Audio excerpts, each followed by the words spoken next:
Bonjour, bienvenue dans les témoignages de Créalliance, des témoignages d'artistes inspirés et qui ont un message à vous transmettre. Aujourd'hui, c'est Nicolas Brosseau, artiste plasticien, qui répond à mes questions. Bonjour à toi et merci pour ta participation. Je m'appelle Nicolas Brosseau, je suis artiste plasticien. Je travaillais autrefois comme directeur artistique dans l'univers du jouet pendant 6 ans et j'ai quitté ce métier sur des questions éthiques où j'étais plus en phase avec ce travail-là et j'ai relocalisé un peu la production de jouets au départ dans ma cuisine et aujourd'hui dans mon atelier. Et au travers du jouet, j'apprécie la réflexion sociale, la réflexion autour de l'architecture de la société et des rapports humains. Qu'est-ce que traduit le jouet au travers de tout ça ? Qu'est-ce qui t'a le plus marqué ces derniers temps ? Je crois simplement une pandémie mondiale qui a, mine de rien, touché énormément de gens. J'ai été assez estomaqué de constater 3 milliards de personnes confinées. Et ça m'a renvoyé à l'année précédente où on se fait des projets de vie et on n'imagine absolument pas qu'à un moment, tout va s'arrêter et qu'on va devoir rester chez soi pour le bien de l'humanité. C'est un peu étonnant. Je crois que ce qui m'a le plus marqué ces derniers temps, c'est la nomination de Gérald Darmanin en tant que ministre de l'Intérieur, malgré une accusation de viol. De la part du gouvernement, je trouve ça proprement abject. Et c'est un message qui est envoyé, qui est assez dramatique au niveau du non-respect de la parole des victimes et puis du principe qu'il y aurait une justice à 2 vitesses où une élite resterait privilégiée par rapport aux autres. Qu'est-ce qui te fait du bien ? Alors, j'aurais tendance à dire ce qui me fait du bien, c'est de créer, d'inventer des personnages et des choses. Mais mine de rien, la création peut être quand même parfois assez difficile et ça peut m'attirer, mine de rien, dans des tensions pour arriver à des beaux objectifs. Et je pense que ce qui me fait vraiment du bien, c'est de chercher tout le temps à comprendre, à creuser des sujets, à lire, à m'intéresser à des trucs, à ne jamais laisser quelque chose en suspens que je comprends pas et qui me mettrait mal à l'aise. Quelle est l'œuvre vers laquelle tu te tournes quand tu ne te sens pas bien ? Alors, c'est pas vraiment une œuvre, mais je crois que le jouet, la sculpture du jouet, c'est vraiment quelque chose qui m'apaise énormément. C'est quelque chose qui me donne énormément de dopamine, que je trouve formidable dans les couleurs, dans les formes, dans ce que ça me renvoie de mon imaginaire enfantin et aussi dans mon imaginaire d'adulte en construction.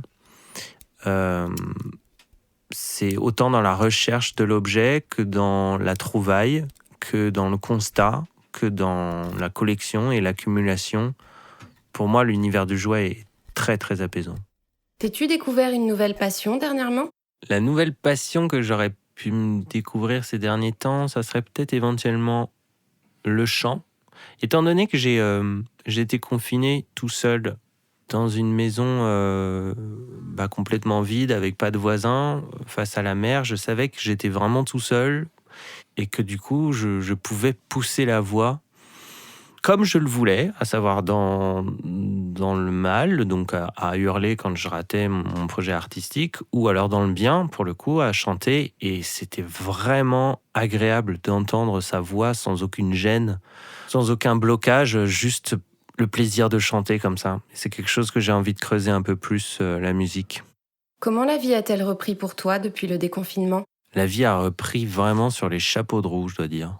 C'est-à-dire que j'ai prolongé mon confinement d'1 mois et demi parce que je me sentais très bien là où j'étais, que j'avais absolument aucune envie de revenir dans ma ville où je travaille, donc Paris. Le côté anxiogène me faisait vraiment peur. Et j'avais une pièce, une sculpture d'un jouet à terminer. Et le fait d'être rentré au moment où je voulais rentrer, tout s'est très bien harmonisé autour de mon atelier, dans un squat, autour des nombreuses commandes que j'ai pu avoir sur mon dernier projet, autour aussi des vacances qui commencent à s'organiser avec les amis.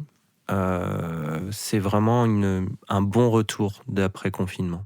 Comment te sens-tu déconfiné là où tu vis? Et ben en ce moment, relativement bien. L'ambiance dans mon atelier avec mes collègues est bonne. On a cassé un mur hier et c'était très grisant. Tout le monde était très content d'avoir cassé ce mur parce que ça mettait beaucoup plus de lumière, c'était plus ouvert.